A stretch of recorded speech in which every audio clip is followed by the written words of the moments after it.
और पहले जब उनकी सरकार थी उन्होंने कहा था कि देश की संपत्ति पर पहला अधिकार मुसलमानों का है। इसका मतलब ये संपत्ति इकट्ठी करके किसको बांटेंगे? जिनके ज्यादा बच्चे हैं उनको बांटेंगे, घुसपैठियों को बांटेंगे। क्या आपकी मेहनत की कमाई का पैसा घुसपैठियों को दिया जाएगा? मेरी माताओं बहनों, ये आपका मंगलसूत्र भी बचने नहीं देंगे। तो दुनिया का सबसे बड़ा लोकतंत्र और दुनिया की सबसे बड़ी पार्टी और दुनिया का सबसे बड़ा नेता, इन तीनों वाक्यों में पहला वाक्य तो निसंदेह बिल्कुल सही है कि दुनिया का सबसे बड़ा लोकतंत्र भारत है। लेकिन दुनिया की सबसे बड़ी पार्टी और दुनिया का सबसे बड़ा नेता होने का दावा करने वाले नेता, दुनिया के सबसे बड़े लोकतंत्र में दुनिया का सबसे बड़ा चुनाव लड़ने वाले, अगुवाई कर रहे अभियान के नेता प्रधानमंत्री नरेंद्र मोदी क्या चुनाव में इस स्तर पर उतर आएंगे? ये किसी ने कल्पना की रही होगी? जी, जो समझदार लोग हैं वो कल्पना कर चुके होंगे कि इनकी वास्तविक जमीन तो यही है। जब चुनाव फंसता है, जब हार सामने नजर आती है या जनता का मिजाज समझ में नहीं आता है, कुर्सी सुरक्षित नजर नहीं आती, जब सब कुछ अंधेरे में दिखता है, तो वो अपनी वास्तविक जमीन पर लौट आते हैं। एक बार बादशाह अकबर और बिरबल के बारे में बहुत सारी कहानियां हैं, उसके बहुत सारे पार्ट हैं, लेकिन एक कहानी ये है कि बिरबल को परेशान करने के लिए अकबर के दरबारी कई बार साजिश किया करते थे कि ये बहुत तेज बनता है, बादशाह इसको सबसे ज्यादा मोहब्बत करते हैं, इसको फंसाने के बहुत सारे तरकीब खोजा करते थे। वो एक ऐसे व्यक्ति को ले आए जो कई भाषाएं बोलता था और बिरबल से कहा कि अगर बादशाह अकबर बिरबल ये बता देंगे कि ये व्यक्ति मूलतः कौन सी भाषा का है, इसकी मातृभाषा कौन सी है, तो हम मान लेंगे कि हाँ, बिरबल बहुत काबिल है, हुनरमंद है। बिरबल ने कहा ठीक है, हम उनको मना लेंगे।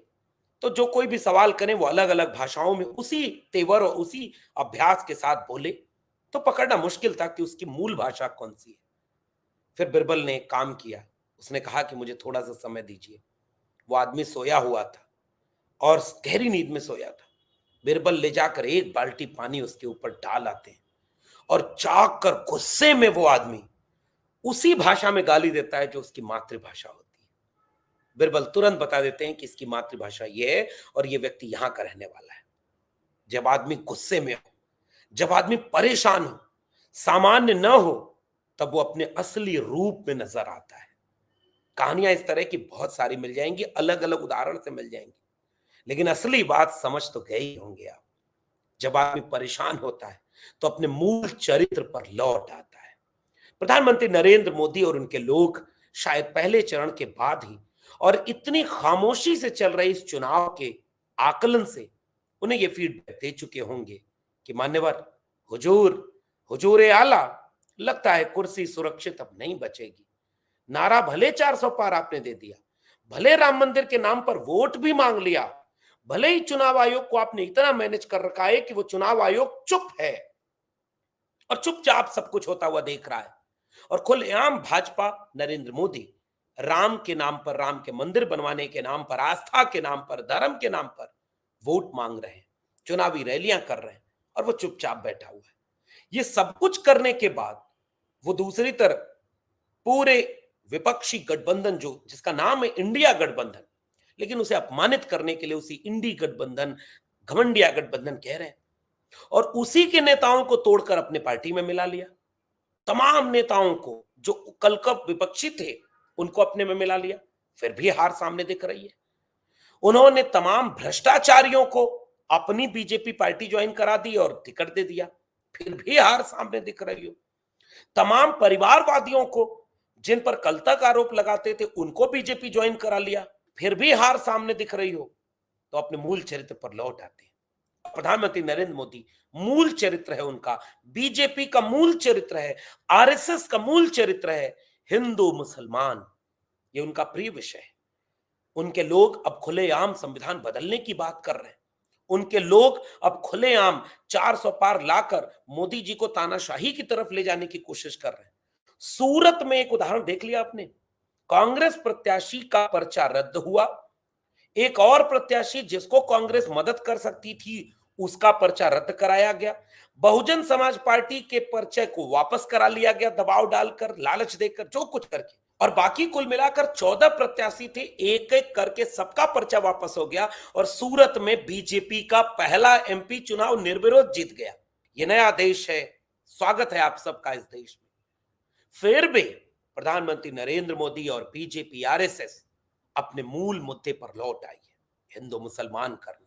और इस बार उन्होंने एक झूठ का सहारा लिया कि अभी सुना आपने, पूर्व प्रधानमंत्री मनमोहन सिंह ने एक भाषण में कहा कि इस देश के संसाधनों पर पहला हक मुसलमानों का है।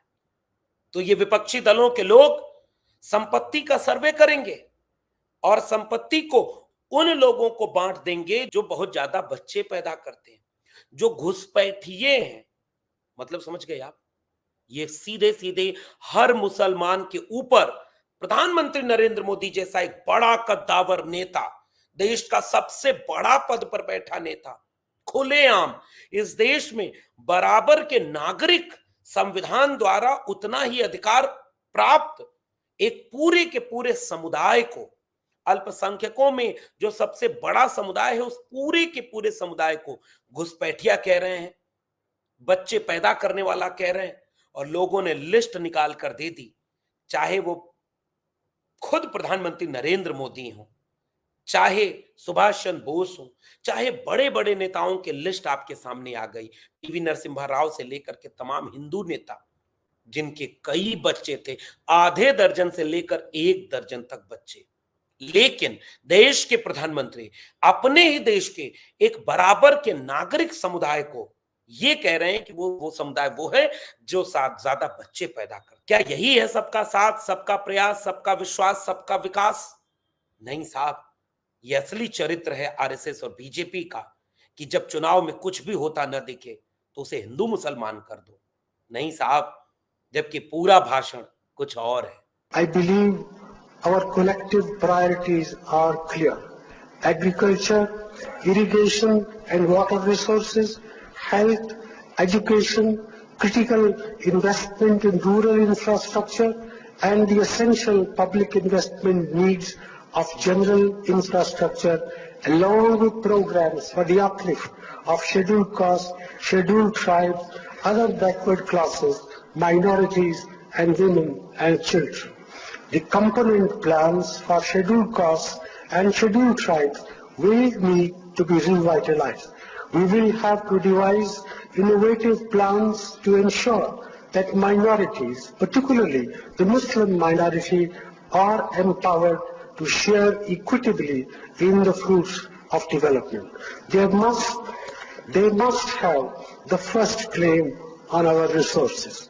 आपने सुना इस पूरे भाषण में पूर्व प्रधानमंत्री मनमोहन सिंह ये कहते हुए सुनाई दे रहे हैं कि एससी, एसटी, ओबीसी और माइनॉरिटी मुस्लिम, खेती किसानी हो, चाहे वो उद्योग धंधे हो, चाहे वो पढ़ाई लिखाई हो, चाहे स्वास्थ्य की सुविधाएं हो, चाहे नौकरी हो, तमाम तरह की चीजें, ये हम पहली प्राथमिकता में इन सबको देंगे। और यही तो संविधान कहता है, इस देश का संविधान यही तो कहता है। सरकार की जिम्मेदारी भी यही तो है कि जो गरीब रह गया, कमजोर रह गया, पिछड़ गया, आगे विकास की दौड़ में बराबर का नहीं हो पाया, उन लोगों को उनके हिस्से का हक दें। आइडिया ऑफ इंडिया यही कहता है, राष्ट्र होने का मतलब यही है। और अगर यह काम कोई सरकार करे तो हम उसे राष्ट्रभक्त सरकार कहेंगे। लेकिन इस बयान को तोड़ मरोड़ करके जो आखिरी में लिखा, जैसे कोई वाक्य कोई बोलता है ना, तो एससी, एसटी, ओबीसी, माइनॉरिटी और उसमें मुसलमान, इन सारे लोगों को हम ये देंगे, इन सारे लोगों को हम ये कहेंगे, और इनका राष्ट्र की संपत्ति पर पहला हक बनता है। तो जब इनका शब्द आया तो भाषा विज्ञान, सामान्य पढ़ा लिखा आदमी भी यही कहेगा कि इसके पहले अगर 5 लोगों की बात हो रही थी तो इन 5 के लिए दे शब्द का प्रयोग होगा, यानी उनका। इसका मतलब ये नहीं कि जो आखिरी में बोला गया उन्हीं के लिए कहा जा रहा है। 4 जो बाकी है ना, ये सब शामिल हैं। क्या देश के प्रधानमंत्री इतना बड़ा झूठ देश के सामने बोल दें, चुनाव के बीच में बोल दें? क्या चुनाव में आपके 10 साल के काम पर अब आपको वोट नहीं मिलेगा, ये आपको यकीन हो गया है? क्या आपने जिन जुमलों को गारंटी बनाकर पेश किया, जनता उनको नहीं कबूल कर रही है और आपसे नाराज है, इसका मैसेज आप तक पहुंच गया है? और इस बदहवासी में, इस बेचैनी में आप वापस इस देश को धर्म के नाम पर बांट करके वोट लेना चाहते हैं? क्या ये चुनाव हिंदू मुसलमान के नाम पर वोट लिया जाएगा? प्रधानमंत्री जी, अभी चंद दिनों पहले की ही तो बात है जब आपने एक रैली में उत्तर प्रदेश में आकर के क्रिकेटर मोहम्मद शमी को याद किया था। क्रिकेट वर्ल्ड कप में भाई मोहम्मद शामी ने जो कमाल किया वो पूरी दुनिया ने देखा है। मोहम्मद शमी मुसलमान नहीं है क्या? प्रधानमंत्री जी, ठीक एक दिन बाद जब आपको लगा कि आपका बयान ऐसा है जिससे आप घिरते जा रहे हैं, तो हज के लिए जाने वाली महिलाओं की याद आ गई आपको और आपने ये कहा कि आपकी सरकार ने मुसलमान महिलाओं को हज जाने के लिए काम करना शुरू किया। पहले हज कोटा कम होने की वजह से कितनी मारामारी होती थी, उसमें भी रिश्वतखोरी चलती थी। पहले हमारी मुस्लिम माताएं बहनें अकेली हज करने जा नहीं सकती थी। सरकार ने महिलाओं को बिना महरम हज जाने की अनुमति भी दी और मुझे हजारों ऐसी बहनें आशीर्वाद दे रही है जिनका हज जाने का सपना पूरा हुआ। और प्रधानमंत्री जी, आज आप बयान देने लगे कि मैं पसमानदा मुसलमानों को आगे बढ़ाना चाहता हूं। नहीं साहब, अगर आपने अपने एक भाषण में हर मुस्लिम को घुसपैठिया कह दिया तो उस मुस्लिम घुसपैठिए में मोहम्मद शमी भी आ गए और हज के लिए जाने वाली महिलाएं भी आ गई। आप पूरे समुदाय को अपमानित करना चाहते हैं, पूरे समुदाय को बांट देना चाहते हैं। कितना इस देश में हिंदू मुसलमान करेंगे? आपको तो बात करनी चाहिए थी शिक्षा पर, आपको तो देना चाहिए जवाब कि 2 करोड़ रोजगार देना था तो कितना दिया? 15 लाख और काला धन का जवाब दीजिए आप। 100 स्मार्ट सिटी, 100 स्मार्ट गांव का जवाब दीजिए आप। बुलेट ट्रेन, किसान का कर्जा माफ, आय दोगुनी का जवाब दीजिए आप। और आप जवाब दीजिए कि इलेक्टोरल बॉन्ड पर आपने इतना पैसा क्यों लूटा। आप जवाब दीजिए कि कल तक जिनको परिवारवादी और भ्रष्टाचारी कहते थे उनको बीजेपी ज्वाइन कराकर टिकट क्यों दिया? क्या अकेले आप सब भारी नहीं? क्या भ्रष्टाचारियों को टिकट देकर चुनाव लड़ेंगे? क्या भ्रष्टाचारियों के पैसे से, इलेक्टोरल बॉन्ड के पैसे से आप चुनाव लड़ेंगे और बाकी सबके विपक्षी दलों को अपमानित करेंगे? प्रधानमंत्री जी, ऐसा न करें। देश की जनता कम से कम इतनी तो समझती है। और विपक्ष के नेताओं को भी मेरा ये अपील और आह्वान रहेगा, वो लाख मंदिर मस्जिद करना चाहे, वो लाख हिंदू मुसलमान करना चाहे, वो लाख सांप्रदायिक रंग देना चाहे इस चुनाव को, आप अपने असली मुद्दों पर टिके रहिएगा। आपके मुद्दे जनता के मुद्दे हैं और इस चुनाव को जनता लड़ रही है। जनता हिसाब लेगी, जनता न्याय करेगी और मुझे लगता है कि लोकतंत्र में सबसे बड़ी चीज अगर कोई है तो वो देश की जनता है। प्रधानमंत्री जी, आपको यह बयान नहीं देना चाहिए था। अगर रिसोर्सेस का बंटवारा हो और सरकार ये करती है मान्यवर, अमीरों पर ज्यादा टैक्स लगाती है सरकार और गरीबों को कई चीजें बिना टैक्स के देती है ताकि गरीब का जीवन स्तर ऊपर उठे, गरीब को तमाम सुविधाएं देती है। 5 किलो अनाज आप भी कह रहे हैं ना कि मुफ्त में देंगे, वो तो सारे 80 करोड़ लोग में सारे लोग हैं। क्या उन 80 करोड़ लोगों को अपमानित करना आपका हक बन जाता है? गरीबों को गरीबी के नाम पर अपमानित करो, कमजोर को कमजोर के नाम पर अपमानित करो। दलित, पिछड़े, आदिवासियों से आपको इतनी जलन क्यों है प्रधानमंत्री जी? जब पूर्व प्रधानमंत्री मनमोहन सिंह जी ये कह रहे थे कि एससी, एसटी, ओबीसी, माइनॉरिटी सबको हम पहला हक देंगे, तो हम कहते हैं कि भारत का संविधान भी यही चाहता है कि जो पिछड़ गया है, जो हाशिए पर रह गया है, जो विकास की दौड़ में बराबर का नहीं पहुंच पाया है, राष्ट्र तब मजबूत होगा जब उसको विशेष अवसर दे करके आप बराबर खड़ा करेंगे। और यह करना आपकी सरकार भी ये करती है, आगे आने वाली सरकार वो करेगी जो आप नहीं करना चाहते। इसलिए नरेंद्र मोदी का यह भाषण एससी, एसटी, ओबीसी विरोधी है, मुसलमान विरोधी है, संविधान विरोधी है। इसलिए जागते रहिए, उठ जाग मुसाफिर भोर भई।